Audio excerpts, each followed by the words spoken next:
Well, this is not good, my friends. This is not good. I think I might have to hang up my boots. Hang up your boots. Hang up your boots. If you know who sang that song, put it in the comment section because you, my friend, are the man. Hang up your boots. Hang up your boots. Kids today couldn't stand one song in the pits we had back then. Interesting. So if you know that, put a doobie doo. All right, so let's look at this here. 166 to 197,000 is a new estimate for retirement healthcare costs, and they may be too low. Oh my goodness, what? What is happening? Carrie Hannon, she's a senior columnist with a leading expert, futurist, strategist on careers and jobs, entrepreneurship, personal finance, and retirement. Well, that's a lot of experts there. How do you become an expert on all those things? And she says most Americans, this is writing for Yahoo, all right? And she says, let's see, I think they interviewed her. Whatever. Most Americans underestimate their healthcare costs in retirement. Do they? Do we have any evidence of that there, Carrie? Where's your evidence that most Americans underestimate their healthcare costs in retirement? And that's a problem because those future bills may turn out to be considerably higher than you expect. A 65-year-old man in Medicare with a Medigap plan will need to stash away $166,000 for medical expenses to have a good chance of covering his projected healthcare costs in retirement. Oh, you need to stash away. What did she say? Stash away $166,000 if you're a man and 65 to have a good chance of covering your projected healthcare costs. A woman needs $197,000 because she's going to live longer, right? Keep doing it the wrong way. There we go. And those still may be lowball expenses, experts say, underscoring the need for workers to focus either on ways to reduce those costs or to save up more. Yeah. Medicare does not cover all healthcare costs, says Paul Fronston. As a result, many Medicare beneficiaries purchase Medigap or Medicare Advantage plans to offset the donut hole, the gap. The combination of premiums for supplemental college and out-of-pocket expenses can put a huge strain on the finances for Medicare beneficiaries. And yet, what? So here's a source of payment incurred healthcare expenses for ages 65 and older, 2020, source of payment. Well, there's Carrie Hannon right here. There she is. Yeah. Not a fan, Carrie. Not a fan. I don't hate her. I just like, this is so friggin' silly. So here's a source of payment for incurred healthcare non-institutionalized population for Medicare beneficiaries. Medicare paid, I can't even see what number that is. What does that say? 60%? 60%. Private insurance pays 17%. It's probably going to be your Medicare Advantage. And maybe a supplement, probably. TRICARE paid whatever that is. Medicaid paid 5%. VA paid 3%. And then out of pocket was who? Was you. Out of pocket. 12% of source of payment for incurred healthcare expenses in 2020. If you're 65 and older, 12% was for you. I mean, I'll tell you where they get these numbers from here in just a second. I mean, it's just, okay.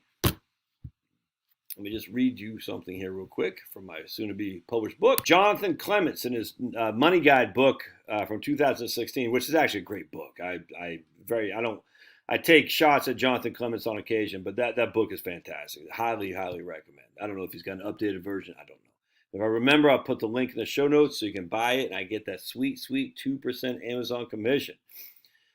All right, spending on healthcare, financial services, and insurance has soared since for the last 50 years. For instance, healthcare expenditures rose from 5.9% total spending in 1959 to an astonishing 19.7% in 2009. Much of this cost wasn't paid directly by consumers, but rather by private insurers, Medicare, and Medicaid. Yeah, that's 100%. And there we see. Medicare, private insurance, a little bit of Medicaid, and you. So basically between your private insurance and Medicare, that 77% was covered. You were number 3 at 12. That's just, I'm sorry, dude. That's not that huge of an issue. I mean, you have to have some skin in the game. All right, let's keep going. Let's see. We got limits on Medicare. So the Inflation Reduction Act puts caps on Medicare Part D prescription drug outlays starting at 25. That's good. So no enrollee will pay more than $2,000 per year. I like it. All right, that will affect 50 million Americans with Medicare Part D. That's for prescription drugs. Good. Now this lady right here, she goes, this is Mary Johnson. Every time we see how bad it is for retirees, we see Mary Johnson. I mean, literally, it's like, I need a quote saying how bad it is. Mary Johnson raises her hand. Call me, whatever this chick's name is. Call me. Paying the cost for healthcare is one of the hardest jobs. Not only do retirees need to save enough to replace about 70% of pre-retirement earnings just to live on. Where's that? Where there, Mary? What's her name? Mary Johnson. Where's that? Where are you getting that data set from? Can I tear it apart? Because we've torn that apart 1,000 times a Sunday. So not only do retirees need 70% of their pre-retirement earnings just to live on, but we need to plan carefully for much larger sums once we get older and need more care in addition to just health care. This lady over here, the EBRI says, not the EBRI, but I love Employee Benefits Research Institute. So I haven't read their analysis here, but I will, because I know what's happening here, and I take huge umbrage with their findings if this is what they're saying. And I know Fidelity does the same study. So freaking stupid, dude. All right. We are not wired to think this way, says Mary Johnson. We're not. But then we got EBRI's 2022 Retirement Confidence Survey of 2,600 adults. Over 1 in 4 expect to retire at 70 or beyond, or not at all. Yet the median was 62. So something's going to rise there. Okay. So they're scaring the living bejesus out of people who say you can't retire until you're 70. Oh, and then they retire at 62 and they're like, oh, that's pretty good, because they do surveys on retirees and the vast majority of people say they're satisfied.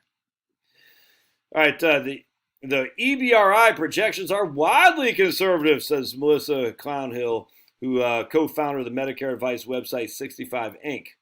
Wildly conservative, i.e., they're not. It should be much higher than that. We should scare people even more. This is unfortunately just a tip of the iceberg. We're freaking out in this country because there's this expectation for people that healthcare and retirement is free and should be free. No one thinks that. No one thinks it's free. We all know we have Part B, Part D, and out-of-pocket expenses and a Medigap. No one knows it. No one thinks it's free, Mary Clownhill. But it's not free. It's not going to be. I wish there were a healthcare money tree, but it isn't there. And so to say you only need $166,000 to $197,000 is widely conservative. It's really much more than that, Josh.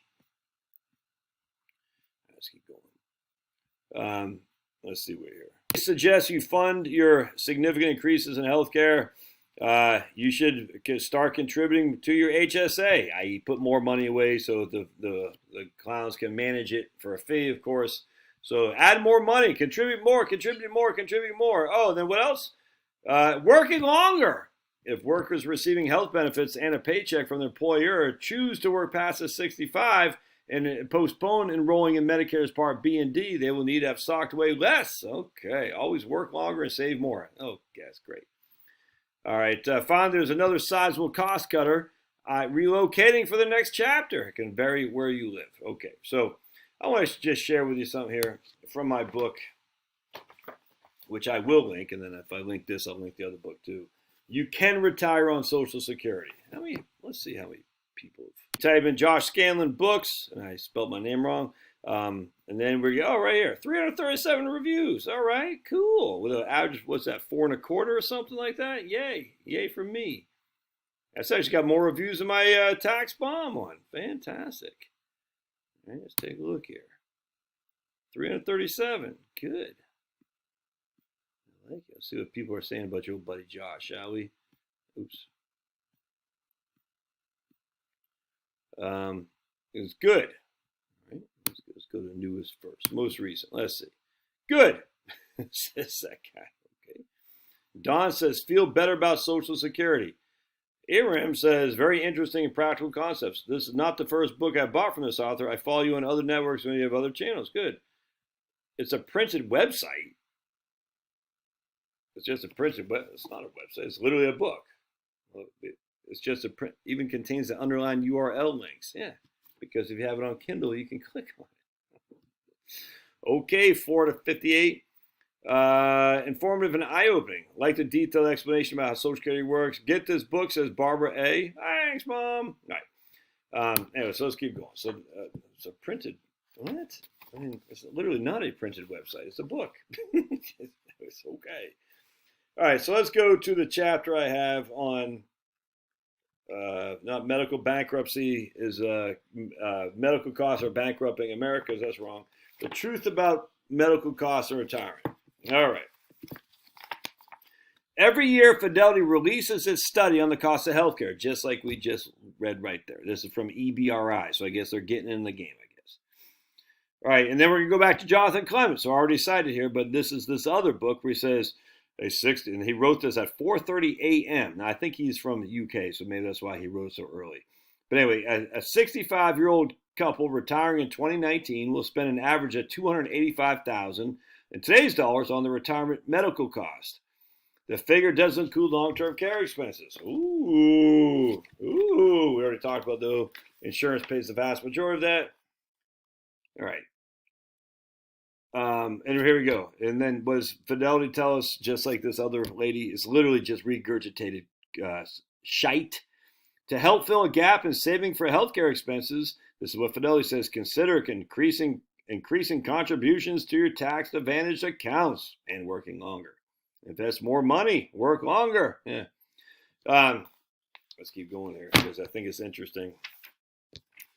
For the record, I take issue with the Fidelity study because of what they don't show. They don't mention that the average retired couple will need over $500,000 for food, or $800,000 for housing, or over $300,000 for transportation. To use a lump sum today to estimate a future annual expense is just silly.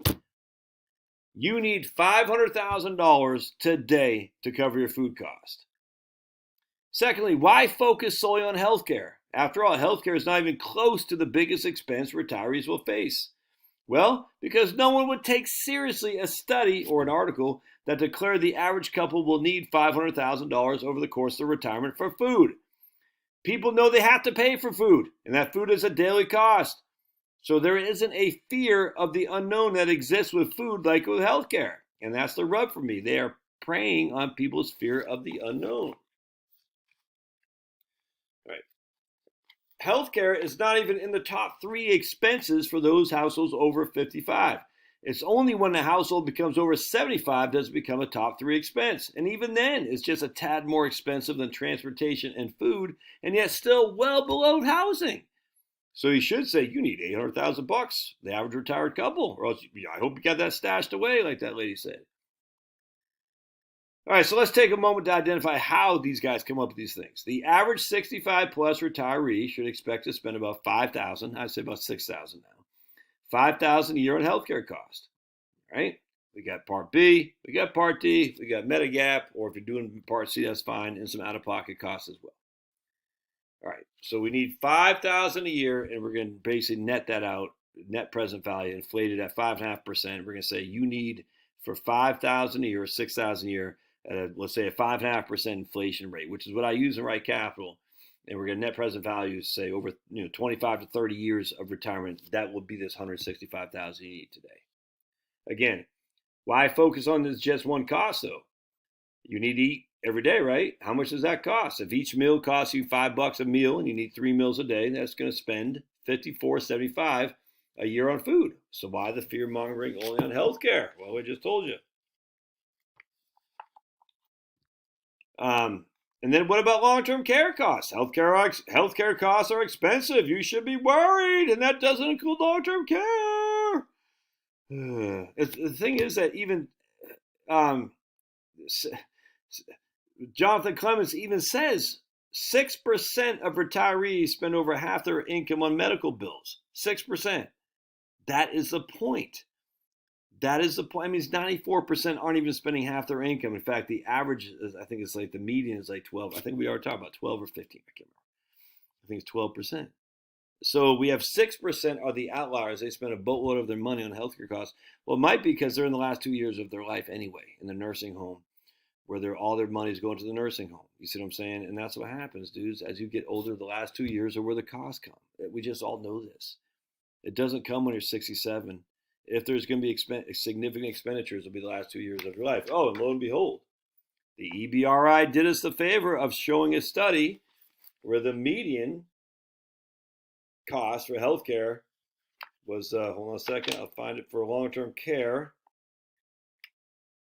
Let me find it. The median total out-of-pocket expenses for long-term care, out-of-pocket for long-term care, was at age 70 and beyond was $27,000, with a median annual cost of about $2,000. Out-of-pocket expense about $2,000 median. 50% of the people have more, 50% of the people have less. All right. So again, this is directly from EBRI.